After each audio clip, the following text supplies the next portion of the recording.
France, February 13, 2026. A powerful storm system named Storm Nils pushed eastward early Friday, leaving a trail of destruction across the country. After sweeping through southwestern France with intense rainfall and severe flooding, the storm moved toward Corsica with damaging winds, while the Alps braced under heavy snowfall. Authorities confirmed 2 serious incidents linked to the storm. A 55-year-old truck driver was killed when a large tree branch crashed through his windshield during high winds. In a separate incident, a 59-year-old municipal worker was seriously injured while responding to storm damage after a tree fell during emergency operations in the town of Castel-Saracen. Meteorologists described the system as unusually intense for this time of year. Wind gusts overnight reached between 95 and 100 miles per hour along parts of the Atlantic coastline and near the Mediterranean early Thursday morning.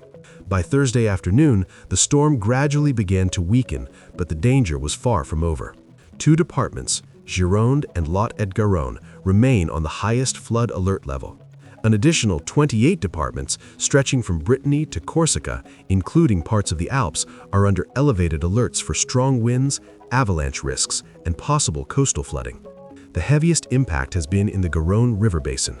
Relentless rainfall triggered widespread flooding and caused rivers and tributaries to overflow. And there's a major complication. Soils in the region were already saturated from repeated heavy rains earlier this year. That means the ground can't absorb much more water.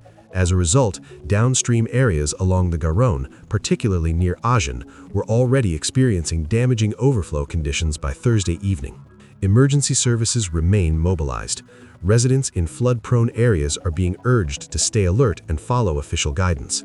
While the strongest winds may be easing, rising waters and unstable terrain continue to pose serious risks, and for many communities across southern France, the recovery effort is just beginning. France's National Flood Monitoring Service reported major flooding along the Garonne River, particularly in the towns of Marmande and La Réole in the Gironde region. Forecasts show river levels expected to peak between roughly 29 and 32 feet. For many residents, those numbers aren't just statistics, they're personal. "I had about 3 feet of water inside the ground floor of my house," said 58-year-old Sydney Laforge, who was evacuated by inflatable boat near Marmande. Entire neighborhoods have been swallowed by water. One local park has completely disappeared beneath the flood. "There's usually a soccer field there," one resident said. "You can barely see the goalposts. It's honestly terrifying." Another local, 24-year-old forklift operator Tarek Marzouk, said he's anxiously watching river levels. He explained, "We're under a red alert. I just hope the water doesn't rise any higher." Beyond the flooding, the storm's violent winds caused widespread destruction. Trees were uprooted, heavy branches crashed onto roads and rooftops, and the electrical grid took a massive hit. As of 6:30 p.m. Thursday, around 550,000 homes were still without electricity. More than 200,000 outages were reported in the Occitanie region. Another 330,000 were in Nouvelle-Aquitaine. Utility crews are working around the clock, but restoring power after this kind of damage takes time. In one dramatic incident, a massive crane weighing several hundred tons collapsed at a commercial port in Sète, a striking example of just how powerful the wind gusts were. Across social media, residents have been sharing photos and videos of the storm's impact. Fallen trees blocking streets, roof tiles ripped away overnight, entire blocks left in darkness. Emergency crews and local authorities remain fully mobilized, working to secure vulnerable areas and prevent further damage. From Gironde to the Pyrenees-Atlantique, the storm left a deep mark. In the middle of the night, you could hear roof tiles lifting and trash bins rolling down the street, said 32-year-old Eugénie Freer, a resident of Roquefort in Gironde. "It was intense. I've never experienced anything like it."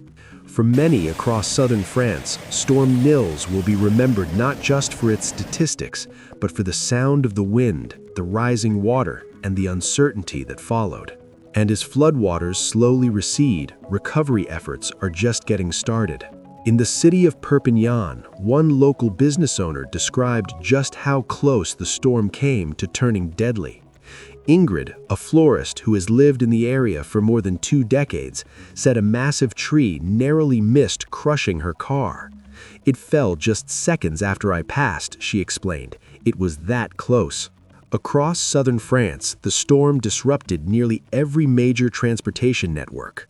On the A9 motorway between Béziers and Narbonne, a truck collided with a tree that had fallen across the highway. The driver suffered minor injuries. According to the highway operator, traffic heading toward the Spanish border had to be temporarily suspended, while crews worked to remove a heavy truck that had overturned in the lanes. Dozens of regional roads remained closed throughout Thursday. Fallen trees, flash flooding, and even landslides made travel dangerous in multiple departments. Rail traffic was also heavily impacted. No trains were running on the Bordeaux to Montpellier line. Service between Montpellier and Perpignan was suspended, and routes around Toulouse faced major disruptions as a precaution while the storm system moved through. Maritime travel wasn't spared either. Ferry connections between Corsica and mainland France were canceled. Most flights to and from the island were also grounded. Corsica remains under an elevated wind warning. Forecasters expect gusts to frequently reach between 55 and 70 miles per hour, with localized peaks potentially climbing as high as 90 miles per hour. Earlier in the day, wind speeds of about 72 miles per hour were already recorded at Bastia Airport. Meanwhile, in the Alps, 4 departments, Haute-Alpes, Isère, Savoie, and Haute-Savoie, remain under severe weather alerts. There, the concern shifts from wind and flooding to heavy snowfall and avalanche risk. Storm Nils has shown just how quickly extreme weather can ripple across an entire country, from highways and railways to airports and coastal ports. And while conditions may gradually improve, the disruption left behind is a stark reminder of nature's power. If you liked the analysis in this video, make sure you subscribe to the channel. Please share this video with your friends, family members, and relatives. And finally, if you found this report helpful, please hit the like button. This helps us beat the algorithm and ensures this truth reaches more people who need to hear it. Thank you for watching.